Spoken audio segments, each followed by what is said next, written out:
บ่ได้เห็นหน้าค่าตาแต่ดนเนาะสบายดีเนาะทั้งคุณแม่สบายดีเนาะบ่เพิ่งรอขึ้นมาโอ้ว่าสิว่าย่องน้องนะน้องน้ำมางามขึ้น ได้เห็นหน้ารอขึ้นแม่นบ่เนาะหาตุกกระเป๋าก่อนพี่หน่อยเนาะขาย่องพี่หน่อยเนาะตัดภาพมาบาดนี้หลังจากที่ออกมาจากบ้านน้องนางน้อยแล้วก็แวะเวียนเข้ามาหาทางน้องน้ำเฮือนงามพี่น้องบาดนี้เนาะงามเจินเทินอยู่เนาะ2 รอบไปได้บ่ได้เข้ามาแวะเวียนหาน้องน้ำเพิ่นนี่เนาะฟืนไฟเพิ่นก็เข้าไปทีเรียบร้อยเลยเด้อพี่น้อยเนาะทางห้องน้ำกับทางลูกนวดเพิ่นก็แล้วก็มีรายทานอยู่พี่น้อยเนาะที่หอมสมทบเนาะทางบ่เพิ่นยังบ่มีพี่น้อยเนาะ ก็ขอโทษขออภัยโดยหลายพี่น้อยเนาะทางบ่เพิ่นก็สิมีแต่ได้มาเก็บภาพบรรยากาศให้พี่ให้น้องนะครับไปชมอีกแห่งหนึ่งก็แล้วกันสำหรับพี่น้อยเนาะ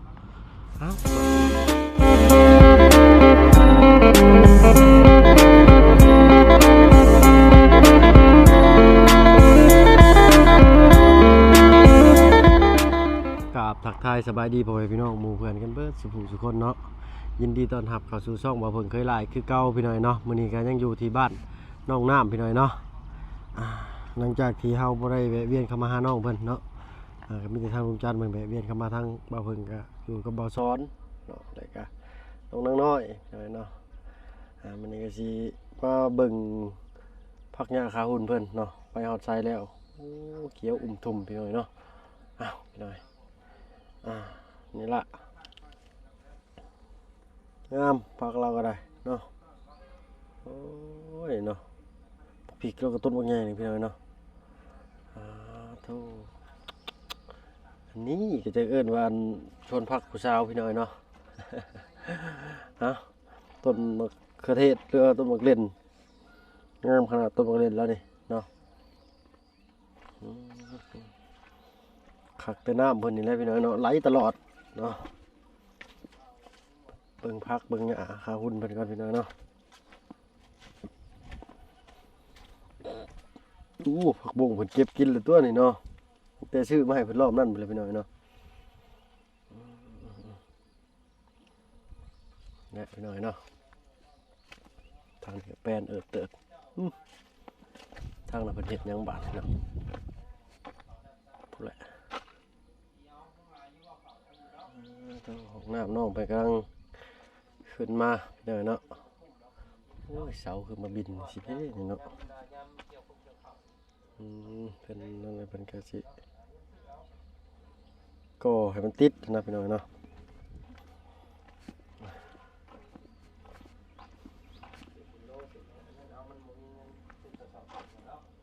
ภาพรวมๆทางบ้านน้องน้ำเพิ่นก็ได้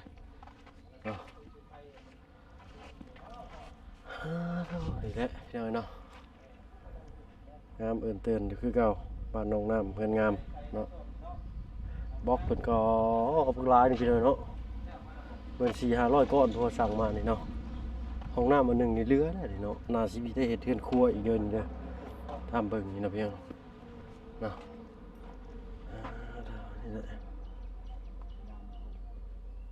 อาหารเที่ยงเพิ่นไม่ได้เนาะปิ้งเขียดกับปิ้งปลาดุกเนาะทางพ่อน้องน้ำกับพ่อน้องนางน้อยขอโทษขออภัยพี่น้อยเนาะพ่อน้องลาน้อยเนาะทางพ่อน้องน้ำกับซอยเวียกก็ถือว่าเป็นลูกมือทางพ่อน้องลาน้อยเนาะก็มีเป็นก็เป็นสร้างพี่น้อยเนาะเฮ็ดของน้ำของน้องนางน้อยก็แล้วเสร็จพี่น้อยเนาะและเนาะบ่ได้เห็นหน้าค่าตาแต่ดนเนาะสบายดีเนาะทั้งคุณแม่สบายดีเนาะบ่เพิ่งรอขึ้นมาโอ้ว่าสิว่าย่องน้องนะน้องน้ำมางามขึ้นได้เห็นหน้ารอขึ้นแม่นบ่เนาะหาตุกกระเป๋าก่อนพี่น้อยเนาะขาย่องรอขึ้นได้ดนได้บ่ได้เห็นนะเจ้าบ่เห็นดนเจ้าจักลืมหรือบ่จักสิว่ารอขึ้นก็คือเก่าเลยเนาะบ่มันต่างกันต่างบ่ด้วยเนาะคนเฮาก็มีการเปลี่ยนแปลงกันเกิดขึ้นแล้วเนาะเนาะเจ้าก็คือกันนี่แหละเนาะต้องเปลี่ยนแปลงขึ้นแล้วเนาะโทษร้านจะบ่นะพี่น้องอ๋อกับผู้หนึงคล้ายคือกันเบิ่นไม้หรือบ่นะปิ้งปลานั่นกับปิ้งเขียดนะมันบ่ไหม้ดอกกินข้าวแล้วบ่น้องล่ะ กินแล้วข้าวเช้าข้าวเที่ยงยังบ่ทันกิน ข้าวเที่ยงก็บ่ทันกินเนาะ โดย อ๋อกายไปกายมาก็เห็นทั้งน้องเพิ่นนั่งเล่นกับทางอยู่เฮือนสาวละน้อยอยู่พี่น้อยเนาะก็บ่ได้เข้าไปแว่พี่น้อยเนาะเพราะว่าแล่นเวียกทางเฮือนน้องนางน้อยเพิ่นพี่น้อยเนาะสิได้ซื้อที่ดอกดินเนาะแต่เมื่อกี้นี่เป็นจังไดเพิ่นโอ้ลมกันเรื่องอันเรื่องช้างนี่ เรื่องแม่นเพื่อนน้องนางน้อยเพิ่นได้เว้ากันแล้วบ่ ยังบ่ทันรู้ เนาะ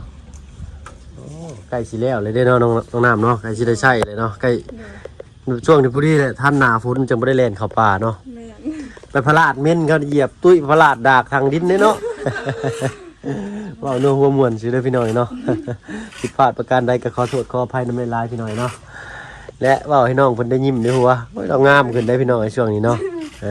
ผู้บ่าว มีขายองเลย มีขาย่องบ่ โดย โอ้ยแล้วซะ อันนึงเป็นร้อ โอ้ ย ยชื่อไปให้เขาเมื่อกี้หั่นกะเนาะ สิให้เลยขายอง เศร้ากินเด้ซุมื้อนี้เนาะพวกกาแฟบ่เรียบร้อยกินอยู่เนาะ โอ้กินข้าวแล้วบ่อันตู้พ่ออันพ่อน้องลาน้อยนี่ กินแล้ว อืมเนาะ กินข้าวแล้ว กินข้าวหรือเมื่ออาบน้ำมาใหม่ มาใหม่นี่ โอ้ต้องใส่กระแป้งน้ำแดงข้างในได้ละเห็ดพี่หน่อยเนาะ เบิ่งเนาะสบายดีเด้อตู้พ่อเด้อโดยเนาะอ๋อต้องฮอดขันได้แล้วจักเปอร์เซ็นต์เลยนี่ รักพูดไปเสร็จ เห็ดไปเรื่อยๆเนาะแล้วจังว่าแม่นเนาะ แล้วแม่ เนาะ โอ้คักพี่หน่อยเนาะห้องน้ำมันน้องนั่งน้อยกะทางบ่เพิ่งได้เข้าไปทดลองแล้วพี่หน่อยเนาะ ทดลองเลย โดยไหลดีขนาดพอย อืม ตักน้ำจั่วใส่ไปว่าไหลดี อะไรดี คักจบเลยเนาะ อะไรดีไปแปลงไหม บ่ดีเดี๋ยวแป้งใหม่ คือสิบ่ได้แป้งหนึ่งเนาะคือว่างานจบเลยนะทั้งลูกย่านแต่ว่าสายคาลิ้นมันอันยืนไปทางอันดินเพิ่นนะบัดพายภาคหน้าหั้นนะแต่ลูกทำเพิ่นไปแล้วแหละเนาะในคลิปหนึงเพิ่นว่าบ่เป็นหยังเพิ่นว่าเนาะคันว่าเป็นหยังก็สิเปิดคลิปนั้นแหละให้เพิ่นเบิ่งเพราะว่าเพิ่นเว้าเองกับปากเพิ่นเด้เนาะ ก็ถือว่าเป็นสกีพยานนำกันอีกพี่หน่อยเนาะทางอันบ่เพิ่งถามเพิ่นว่าอันสายคาลิ้นของน้ำมันเลยไปทางเฮือนเจ้านี่สิบ่เป็นหยังติวะเพราะว่าเล็งเน่งอันนั้นนะว่าแปลว่าเพิ่นปักเสาดินไม้หันนะปักให้ปึ๊บเพิ่นจะให้ติดผนังของน้ำเลยเนาะทางบ่เพิ่งว่าคือบ่ขยับมาอีกหน่อยนึงให้มันวิดสายคาลิ้นเพิ่นว่าบ่เป็นหยังเพิ่นว่าถ้าเพิ่นว่าบ่เป็นหยังก็ดีเนาะได้ยินแนวนั้นก็ได้ เนาะยันว่าพายภาคหน้ารุ่นลูกรุ่นหลานเพิ่นต่อไปอีกนะเนาะเพิ่นว่าโอ้ยสายคาลิ้นเจ้านี่สายคาลิ้นของน้ำเจ้าไหลมาใส่เฮือนข่อยเด้อสินะเนาะก็เปิดคลิปมาให้เพิ่นเบิ่งเลยบาดนี้เนาะ เอ้าเนาะ เราบอกเองมันนั่น โดย เองก็เขานำมันค่านั้นแล้วมันบ่ไหลอยู่หั่น โดย บ่ อืม ค่าอาบซื่อๆค่านำแม่ป่าค่าซักเครื่องมีแต่เท่านั้น อืม บ่แม่นว่าเฮาเฮ็ดนั่นมันลงพื้นพุ่น โดยเนาะบ่เป็นหยังดอกเนาะโดยเอ้าอันนี้ทั้งพอเพิ่นเฮ็ดเวียกซะตอนนี้แดดสิมาได้นี่เนาะบ่จักแดดบ่จักฝนแล้วสิมานี่บัด แต่พ้น ย่านฝนบ่พ่อ โอ้โตเนาะย่านแต่ฝนเพิ่นว่าแดดนี่บ่ย่านน้องน้ำได้ย่านหยังย่านฝนหรือย่านแดด จานพล ย่านฝน โดย เราบ่ย่านดอกแดดเนาะเราใส่เสื้อพวกหนาๆนึง ตอนแรกบ่เพิ่งมากก็ใส่แต่เสื้อแขนยาวนี่เลยเนาะเพราะว่ามันเป็นเฮ็ดเวียกเฮ็ดงานแบบนี้มันต้องแบบเดินสัมผัสทุกอย่างอะนะก็เลยแบบถอดเลยแขนก็จนเขียวกับมือนี่เนาะ จะแขนจักหน้าส่วนพักเจ้าตั้งว่าเพิ่งหลักไปเลาะเบิ่งเลยเมื่อกี้นี่จักมีพักยังไงบ่ฮู้ไปบอกได้ติมีพักยังไงเนาะ มีผักมีแต่บักเพชร มีแต่บักเพชร บักเลน บักเล่นเลยมีบักพริกมีอาเตียวพี่น้อยเนาะแล้วก็บักเขือเทศเครือบักอึหรือเครือบักบวบอันนั้นเนาะ ตัวใบใหญ่ๆนะ อันนั้นตัวนั้นมักตัวนี้มักบุ ใบน้อยนี่บักบวบใบใหญ่นี่บักแล้วพี่น้อยเนาะบักบวบนี่ก็คือไอ้บวบผัดบวบนี่แหละพี่น้อยเนาะต้นบวบแล้วก็ต้นฟักทองเนาะมะเขือเทศนี่ใส่สมตำจะมักกินบ่มะเขือเทศมักเล่นนี่กินมักเล่นหลายนี่มันผิวเขาดีเลยเนาะเนาะ แกงใส่ปลาละวายังแซ่บมั้ง เนาะได้ยังเงินหาข้าวหาน้ำไปสร้างเพิ่นกินบ่เลิกเพิ่นมากินอยู่เฮือน เพิ่นมากินอยู่เฮือน เนาะกินกับลูกกับเมียจังแซ่บเนาะ โดยเดียวมันบ่แซ่บ กินโดยเดียวบ่แซ่บ แล้วก็ติกินกับลูกกับเมีย ขออนุญาตถามพี่หน่อยเนาะเพราะว่าทางบ่เพิ่นก็ฮู้รายละเอียดเล็กน้อยเนาะ จำพวกห้องน้ำนี่เป็นทางลุงหนวดเนาะ โดย บล็อกเพิ่นคือซื้อมาหลายแต่เพิ่นมีแผนการสิเฮ็ดหยังอีก บ่ฮู้คือกัน เพิ่นบ่คือที่ว่าเพิ่นสิเฮ็ดเฮือนครัวให้น้องบ่จัก เบิ่งรุ่นต่อไปก่อน รุ่นต่อไปอีกเนาะ โดยยังบ่ฮู้ น้องน้ำก็บ่ได้ค่อยไปไสที่เนาะช่วงนี้ก็ได้ โดย บ่ได้ไปหาอยู่หากินบ่เนาะ ไปหากินนะกินแต่ละไม้กินเจ็บกระเพาะ กินแต่ละไม้จะเจ็บกระเพาะ โดย โอ้มื้อนี้มื้อเช้านี่กินข้าวยังซะเนาะ กินเคียด กินเขียด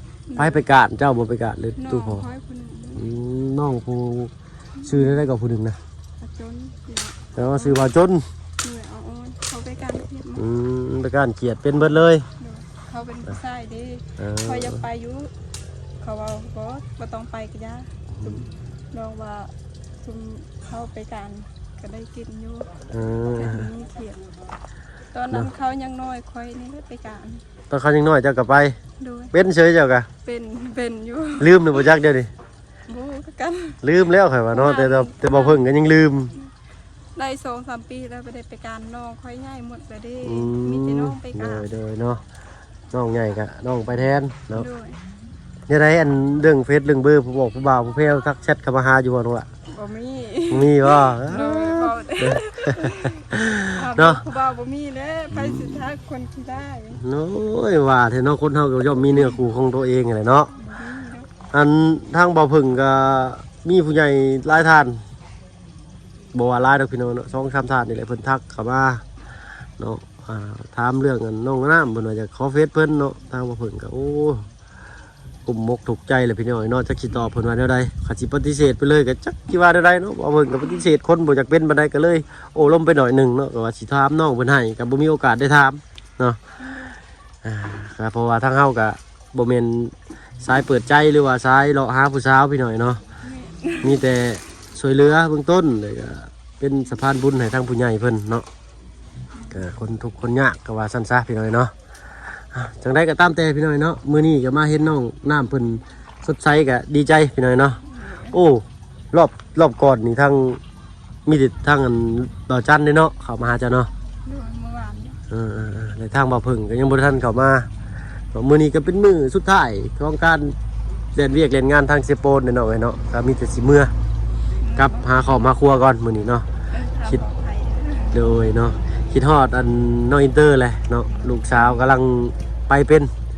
กำลังคานกำลังห้องโอ้ยเนาะพี่น้องโทรมื้อยามมื้อแรงนี่เอ้ยห้องแอกแล้วพี่น้อยเนาะห้องบ่เกิน2 นาทีดอกที่เหลือให้เบิด เนาะถึงหน่อยกำลังสิใหญ่พี่น้อยเนาะโอ้บ่ขวดนี่โอ้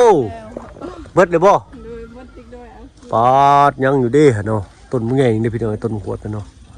ยังอยู่ได้น้องน้ำไปเนาะ มันมาละ มันหักงามันน้อยกันงามันใหญ่กว่านี้นี่บ่เพิ่งขึ้นแล้วนี่ฮะจะเคยขึ้นได้บ่จะขึ้นได้บ่ บ่เป็น บ่เป็น โดย มื้อนั้นกระทั่งอันเบาบุญบ้านป่าไส้ก็ขึ้นบักม่วงมื้อนั้นก็ได้สิแท้บักม่วงในรถก็มีมันเป็นแผนเราโอ้ยว่าคักกว่า ลงไป ขึ้นบักม่วงอันนี้ใกล้ๆกกหมากกันงับมาพี่น้องมันจังห่มใกล้ๆอันเพื่อนน้องนี่ก็น้องจันสาวจันกังโกพนา ปลูกมะม่วงตัวนี้ แม่นต้นใหญ่ต้นม่วงกระซอนะโอ้สาวเผ็ดไปใส่เนาะเงียบไปเดี๋ยวนี้เนาะ สอบฮู้ๆกันย่านเพิ่นไปเมื่อกี้นี่ก็เห็นเพิ่นอยู่เฮือน เห็นแต่น้องเพิ่นบ่หน้าคือกับสาวน้ำเพชรน่ะน้องสาวน้ำเพชรเพิ่นมีน้องสาวบ่ แม่น2 คนอยู่นะ มีน้องสาวกับน้องชายบ่ แม่น้องชายผู้นึง ใหญ่ น้อง ไปเลย สา เด้ ว น้อง เพิ่น4คน อืม 2บนเอาผัวแล้ว สองคนเอาผัวแล้วเนาะ โดย เหลือคนหนึ่งเนาะ ยังสอง ยังสองแต่บ่าวเพิ่งเห็นคนเดียวหรือว่าบ่ฮู้ก็บ่จักเนาะ ยังสองอยู่ หน้าคนหนึ่งก็คือสาวน้ำเพชรบ่าวเพิ่งก็เลยคิดว่าน่าจะเป็นน้องแล้วเพราะว่าเราอยู่เฮือนเดียวกันเนาะแต่ก็น้องชายคนหนึ่งเห็นนี่เนาะ โดย ได้ผักบุ้งเก็บกินเรียบร้อย เก็บกินหมดแล้ว เบิดแล้วเนาะบ่าวเพิ่งไปจอบเบิ่งอยู่เบิดแล้วบ่ในมันเบิดแล้วบ่ ถ้าวิสัยเขาเมียนยืมเลย ยืมเพิ่นบ่อนเมียนบาด แม่ ตายคักพี่เลย ใส่5บาท เด้อบาดนี้เด้ออันปลาลุงเพิ่นบอกเบิ่งสีขีดให้เบิ่งเด้อนี่นั่งนี่เนาะนี่ปลาลุงเพิ่นว่าให้เฮ็ดขึ้นไว้แบบนี้เนาะเฮ็ดเป็นแถวจังซี่เด้อน้องเด้อเฮ็ดเป็นร่องสิคูนดินขึ้นมานะ แล้วก็ขีดหูทางกลางมันแล้วก็หวานหูจังซี่เด้ โดย หูจังซี่มันขึ้นมันจะขึ้นเป็นแถวเดียวแล้วมันจะเก็บง่ายนะมันบ่ขึ้นหลายมันถึงบ่ยากสารอาหารกันเนาะคือเจ้าเฮ็ดมันกินนี่มันอยากงำกันหลายโพดมันก็เลยนานใหญ่ปกติผักบุ้งโอ้มันอยู่บ่อนชุ่มน้ำสิใหญ่ไว้แท้น้องเอ้ย โดย เจ้าเอาไปเฮ็ดได้กินพัดบ่หรือว่าลวก ลวกกับมี แซ่บแซ่บเฉย เนาะมันเป็นผักบุ้งจีนบ่แม่นพี่น้องผักบุ้งไทยนี่แหละเนาะแต่ว่าผักบุ้งบ้านอันที่ว่ามันอยู่ในน้ำมันนะมันสิถ้าเกิดเด็ดปุ๊บแล้วมันก็สิแตกหน่อออกใหม่แต่ตัวนี้คือว่าเด็ดแต่ก็ได้กินเท่าเดียวเลยนะต้องหวานใหม่ โดย ตัวนี้เนาะต้นมะหวดแล้วพี่น้องเอ้ยเนาะหลายซ้ำแล้วก็มีทั้งป้าลุงเนาะคอมเมนต์มาทางอันบ่าวบุญหรือว่าทางลุงจันทร์นี่แหละ